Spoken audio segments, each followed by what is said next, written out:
Welcome as we are waiting March, for people yeah, to still got a few stroll more in. that are coming in. This is the March webcast to talk about uh, the best way to make a hire, GPS for new hires. And to give them direction once they're on board. Yeah. So, um, A a couple little of bit. housekeeping things. The first is we are recording. So anybody who has registered for this, whether you're here or not, you will get the recording. So remember that in the future, if you can't make it, still register and you'll get the recording, slides, and any other resources that we include for today. We're going to make this around 30 to 40 minutes, largely depends on the flexibility of our talking points and any questions that we have along the way. If you do have questions, please don't wait till the end. Put them into the chat. If we can incorporate them along the way, that's great. Otherwise, we will address all of them that we can at the end. And what did I forget? You should be getting the email today or tomorrow with the recording, the slides, and a link to some other resources that are connected to scorecarding. And now that we have decided to do these monthly, you should be able to see what our schedule of the next several months are going to be out on the website. So feel free to, you can enroll for 3 of them at a time, and then you'll get reminders, of course. Right. So let me share my screen and it shouldn't take more than 30 minutes to get through it all. And most of you by now know we are our own dynamic duo. So I am the visionary and founder, just past our 29th year mark in the business this month. And John is my integrator, our integrator, managing partner. Titles around here are relatively free. So I'm also chief cook and bottle washer along the way. I like to say, Sydney makes things happen and I make it work. Yes. Oh. So welcome all of you. It was interesting to see as many of you were signing up for this. Some of you downloaded the sample job scorecard. It was especially interesting for those of you for whom we've already created some job scorecards who still decided to download a sample one. So hopefully for those who have worked with us in the past and those who haven't, you'll now understand the value of them and how it really becomes the GPS for new hires coming in. It gives them quite a bit of direction. So go ahead. We did this before. We said we have to decide. All right, you start. Who's talking on each slide? So when we were thinking about this, we said, why job scorecards? Why do this webcast? And we really need to think about hiring like sports recruiting. Not all of us have access to the same NIL money when it comes to luring the talent that we want. So we need to be able to look for some other edges. We need to look for what's our competitive advantage? How do we get our point across to candidates about our culture, about what it's going to be like playing here for us? And how do we therefore attract the superstars that are going to fit our culture and what we really want? Yeah, what we're seeing now is recruiting departments are getting much more proactive and a little bit more aggressive in their recruiting of superstars. The days of posting and praying are coming to an end, and we're seeing the hiring managers take a similar approach as a lot of these college coaches in trying to bring on the superstars into their organization. And we've got some ideas that can make it a little bit easier to reach out to these superstars and make it attractive, no different than a lot of these coaches need to do for these high-end athletes. And what's interesting is one of our colleagues and my Vistage brother, Adam Boatsman, just posted today. Do you have the National Federation of Independent Business, their 2025 latest edition is saying the biggest concern business owners have is finding good people.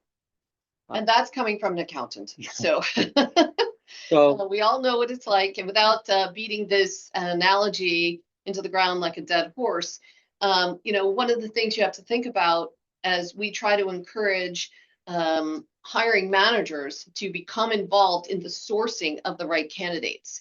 When Nick Saban, who is probably most noted for going into people's living rooms and telling them how badly he wanted to recruit their son into his organization, he didn't send somebody from the HR department in to meet with these parents. He went himself. Who's the hiring manager? Who am I going to work for? What's the culture going to be like?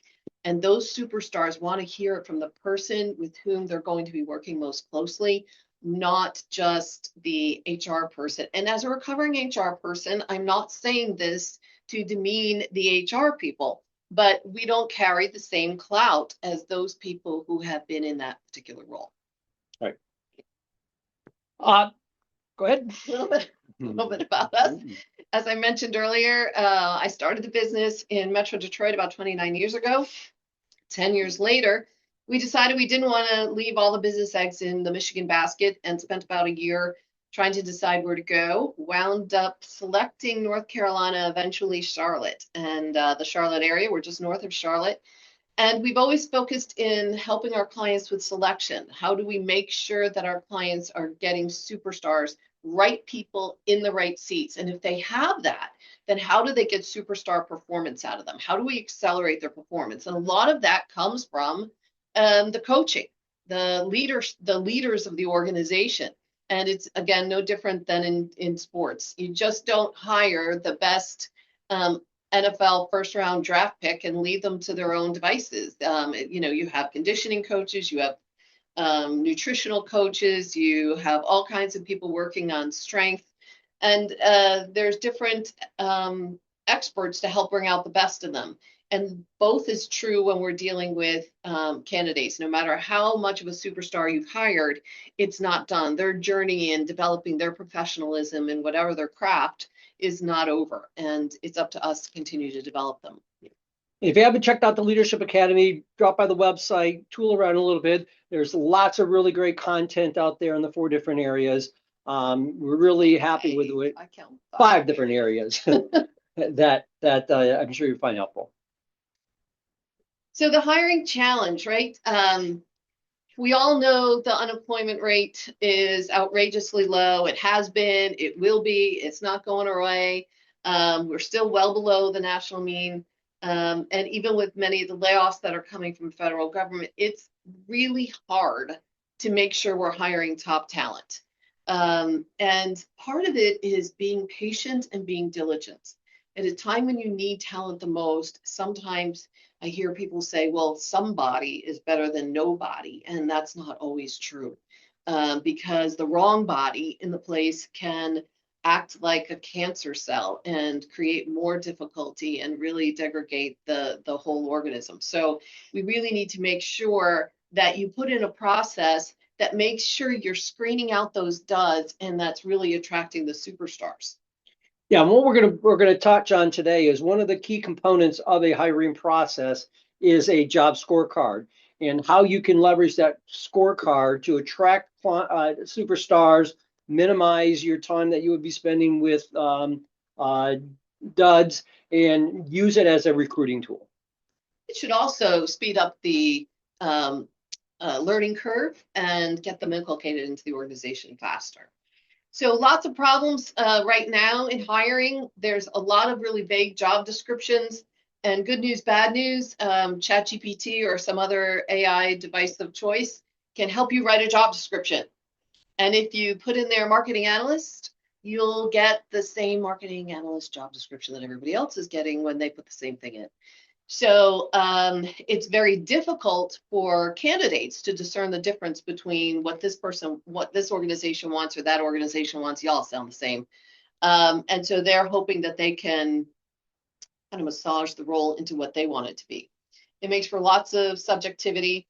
We're hearing more from candidates about what's considered a bait and switch from their minds. This isn't necessarily true based on the organizations. But what happens is when an organization doesn't itself have a lot of clarity around the role, they start interviewing people and think, oh, that guy's experienced. That'd be cool if we could put that in this role.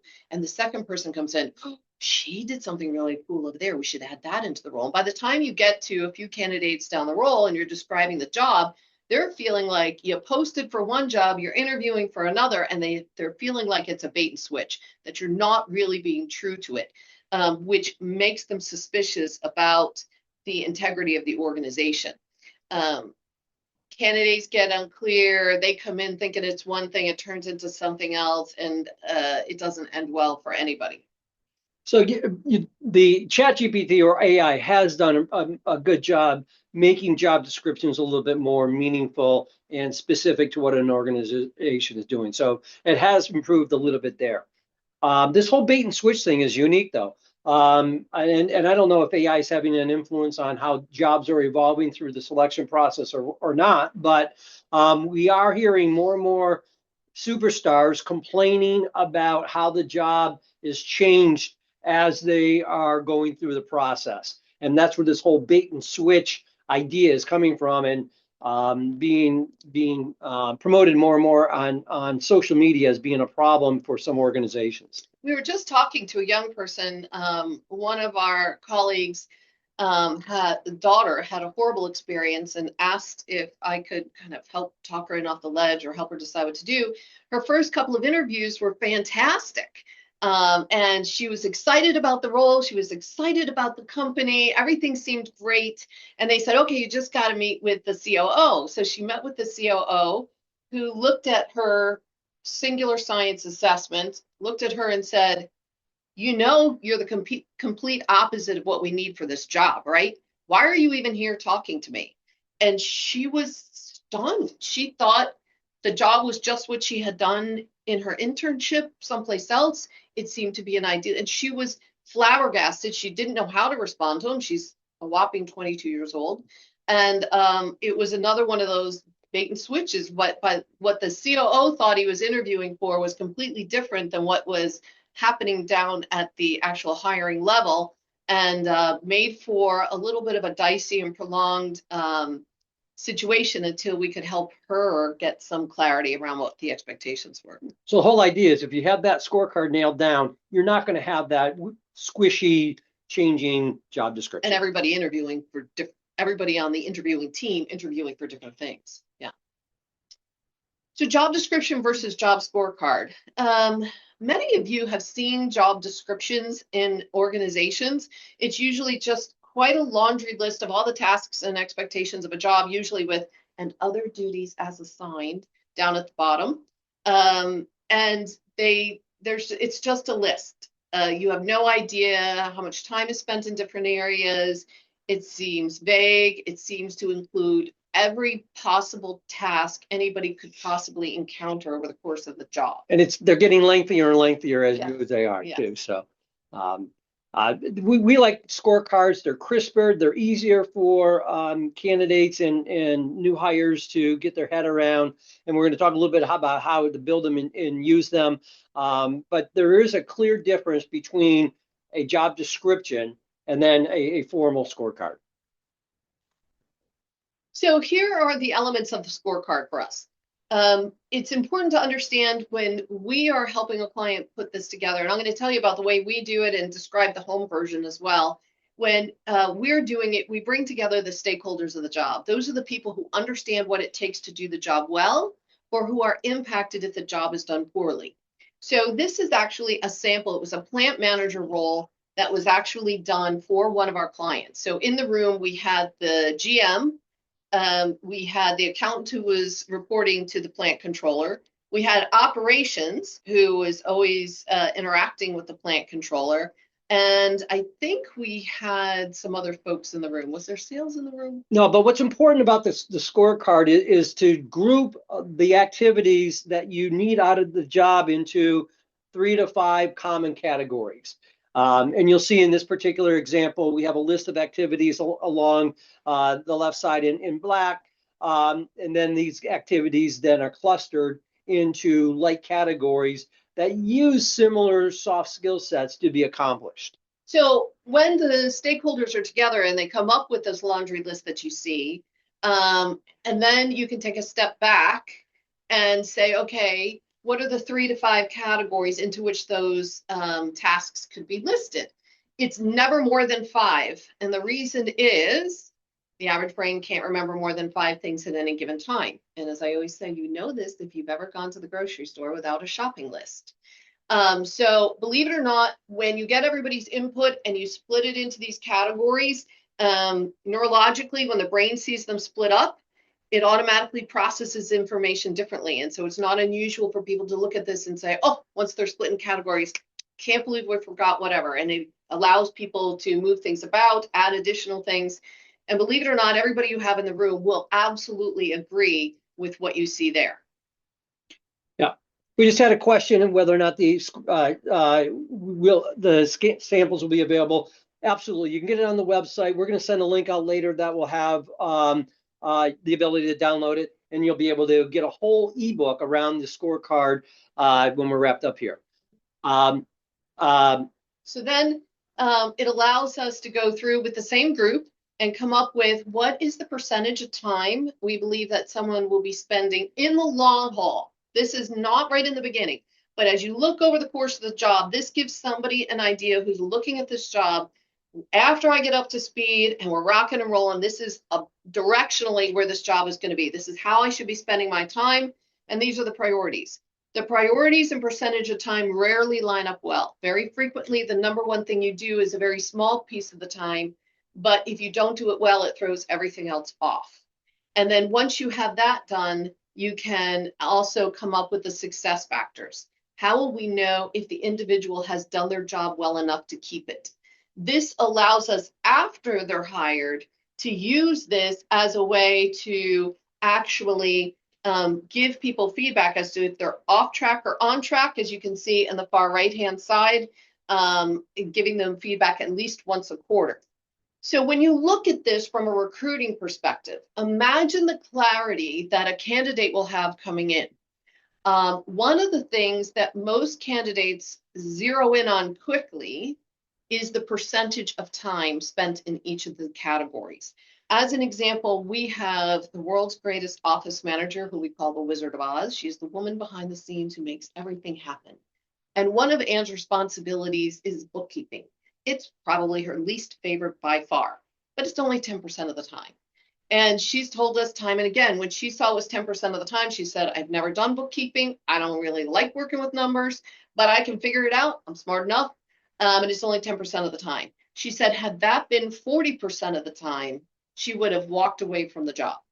So that's really one of the huge advantages. I will also tell you that taking an existing job description with that laundry list and trying to jerry-rig it into this format isn't going to work the same way.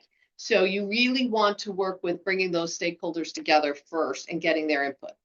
Yeah, and the priorities and the percentages of the time that you put into your recruiting job scorecard should reflect where you expect the job to be after the new hire has gotten up to speed. It will not necessarily reflect the priorities and the percentages of the time at the beginning, or maybe even at the 6-month mark.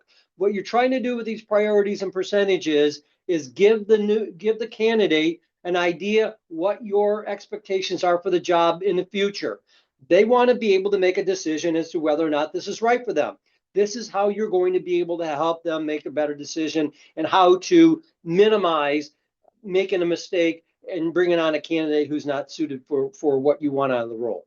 We'll talk a little bit later in this webcast about how you'll modify this when the person is first hired to give them an idea of what's coming on just that first quarter, knowing this is what they're ramping up to.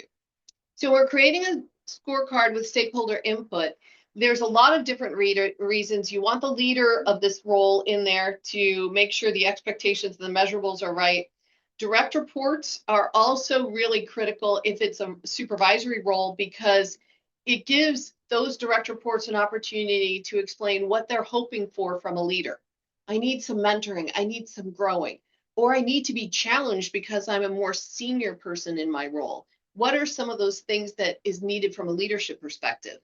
Peers want to say in what's going on. I always think about sales roles and how operations, who has to deliver what the sales guy sells, like some input.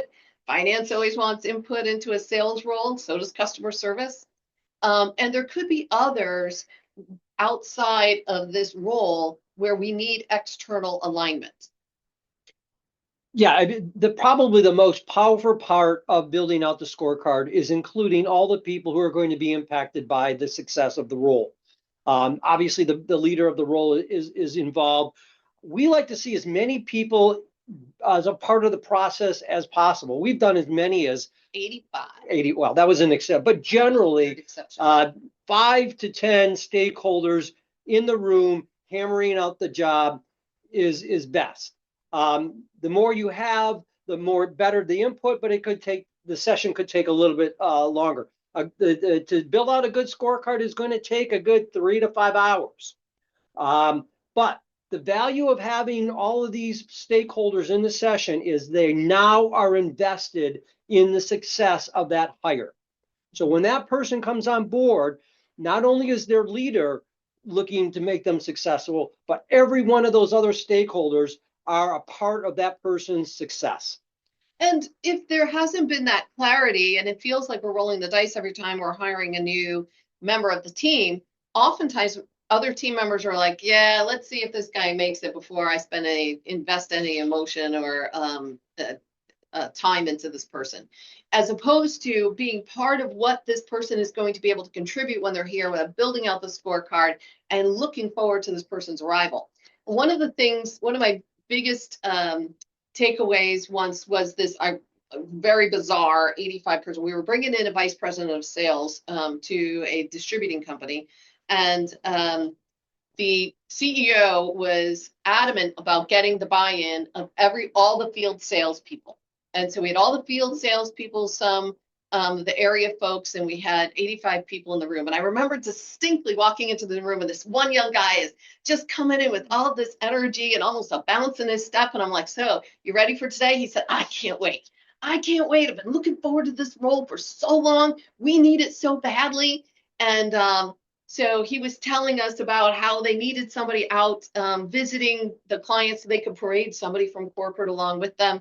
And we got about halfway through the session, and this kid who was front and center threw himself back in his chair and just, and I said, hold up, time out, what's going on? What's the problem? And he said, look at all this stuff this guy's got to do.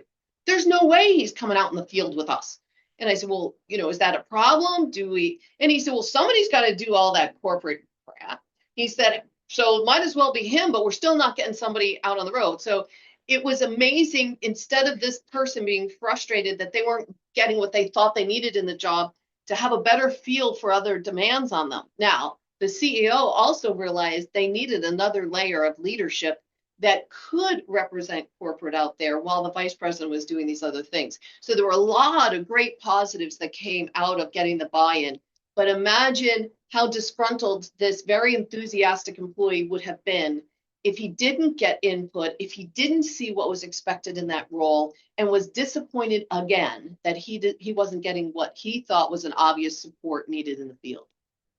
Another great example of we did some work for the city of Auburn Hills, just outside of Detroit, and they were hiring their city manager, and they brought in their city council to help build out the city manager's job. And they opened up the session to all the citizens within the city to be observers in watching the job being built for the next city manager. Talk about a pressured situation. That was unique. Well, legally they had to anytime the two council people were together. But it was interesting because, of course, as the bleachers were filling in with some of the residents, people are like, oh boy, we're going to get in here. Oh man, look at this. And instead, they didn't get any resistance. They didn't get any food. These residents were just glued and fascinated by all the feedback they were getting. So how are we going to use it? Well, the first thing is when people submit their resumes. So when you have the job posting out there, and hopefully you're describing more of the person you're looking for, less about the job, but somebody submits a resume, rather than calling them immediately for the phone screen, because you really don't know if these people are available at the moment, if their boss is hanging over their heads, we recommend sending a copy of the job scorecard to them saying, thanks for submitting a resume. We'd like to schedule 15 to 20 minutes to talk to you about the job, and we've attached the job scorecard so we can talk in more detail about this job. So when you send it up front and you ask them if they're available Thursday at 3 or Friday at 9, based on that, many of them will look at it, especially if they're looking at how time is spent and the fact that they're clearly going to be held accountable to those success factors. And some of them will just ghost you. Fine. If that scares them away, why waste time in an interview? Others will respond and say, oh, this isn't what I thought it was going to be. And so they back out. Again, if we can weed out the duds sooner, so you're only really spending time with those most interested and most qualified, let's do it. During the phone screen, it's critical to start with. So we sent the job posting. What did you see? What appealed to you most? Where do you think you're going to need support? This one particular one, we were looking to hire somebody here, and I volunteered to do the phone screens. And so we had sent the email saying, we want to talk to you about this. I'll be able to answer your questions. I'll have some questions for you about the job scorecard. And I got this young lady on the phone, and I asked if she had a chance to review the job scorecard. Oh, yes, of course I did. And I said, okay, well, what are the areas where you feel like you could hit the ground running? And where are the areas where you think you would need the most support coming in? And she said, oh, well, I didn't really look at it with that much detail. I thought that's what we were going to do in this phone call. And I very kindly said that I appreciated her being candid, but that was the whole purpose of the call, and that if she weren't prepared, it didn't really make sense for us to continue.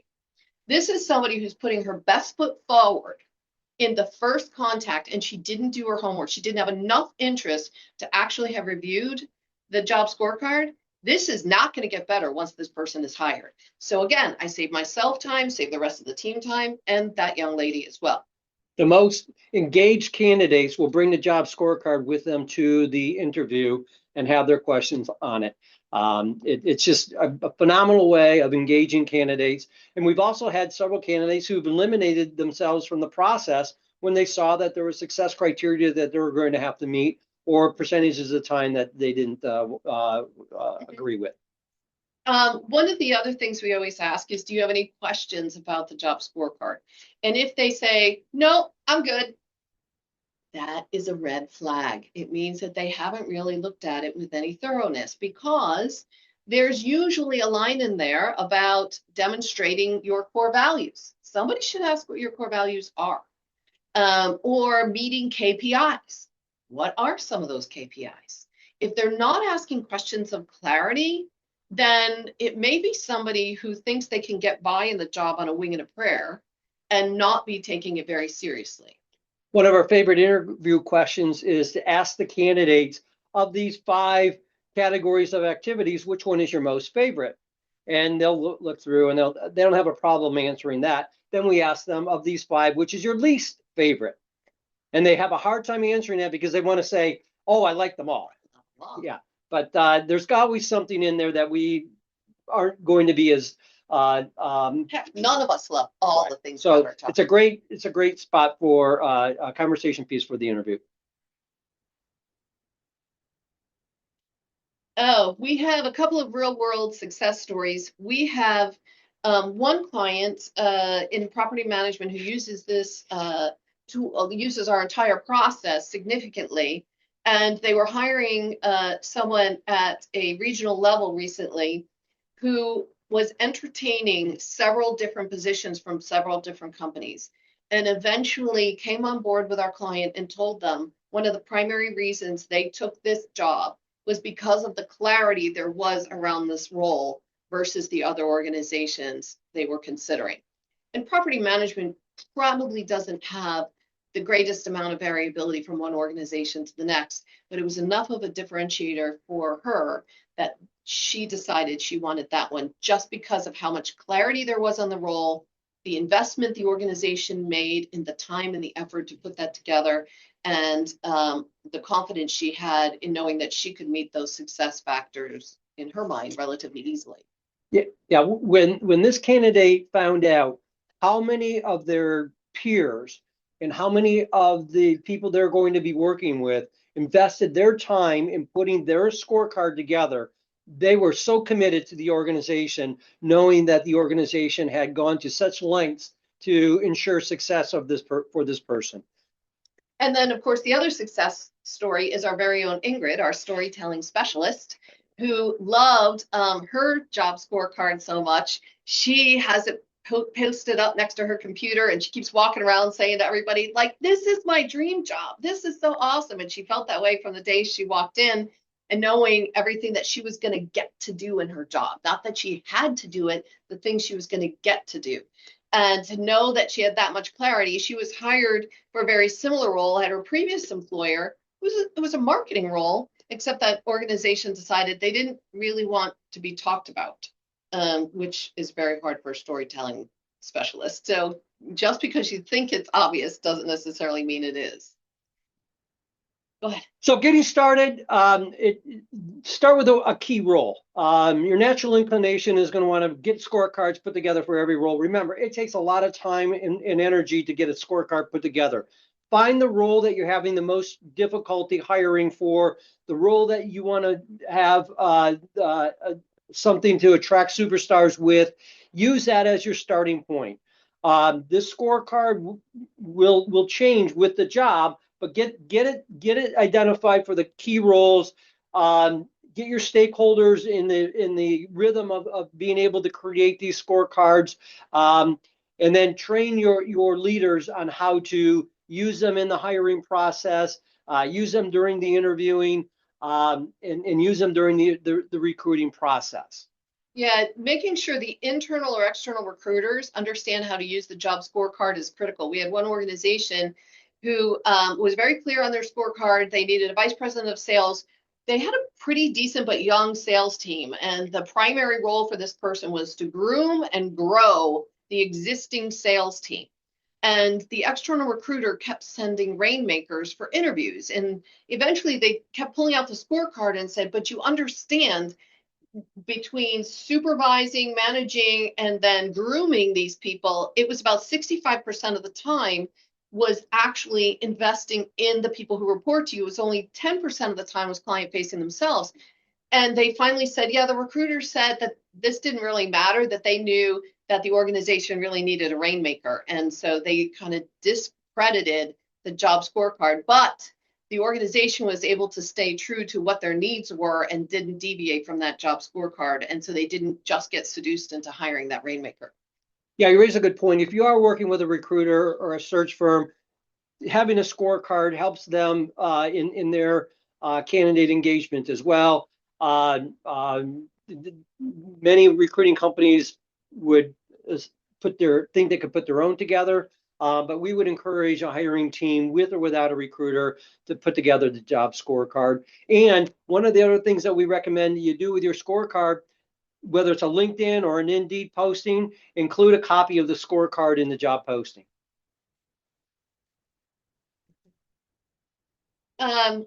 So the recap, why they matter, I think you kind of got that. It provides a lot of clarity. It gets tremendous buy-in before and after the hire.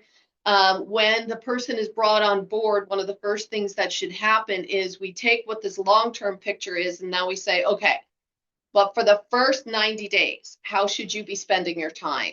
What are going to be your priorities? There might be a lot of training, a lot of learning of the industry, a lot of learning of the organization that is happening. With a sales role, there could be a lot of building the book of business, not so much nurturing or upselling in the beginning. And so there could be very specific changes for the first quarter, but knowing this is the role you're growing into. So I had a couple of questions on how to get a scorecard. You can scan this QR code, give us your name and email, and you'll be able to not only get a sample scorecard, but you'll get the whole guide on how to use the scorecard, the ebook that it is about, gives you the samples that we had talked about. Reporting as well as the slides. Well, this particular download will just give you that. But as a part of the follow-up to this session, you get an email with all the other resources that will include links to samples and the slides and the recording as well. Any questions? We have one question that hadn't gotten answered earlier is, if you have multiple candidates, are you sending the same thing to all candidates? Oh, absolutely. You would send the same score. If you're recruiting for one position, you send it to the same, send out the exact same scorecard to all the candidates. Now, if you're hiring for multiple positions, so say you're hiring 3 sales reps, you may modify once they come on board. Remember, I said you're going to change the job scorecard for the first quarter based on where their needs are in development. So the adjustments in that first quarter could look differently for the 3 different sales reps you just hired. Yeah. One last question we had here was, what happens if the job changes in the middle of the search? What do you do with the scorecard? Definitely update the scorecard. Sure. Make the changes.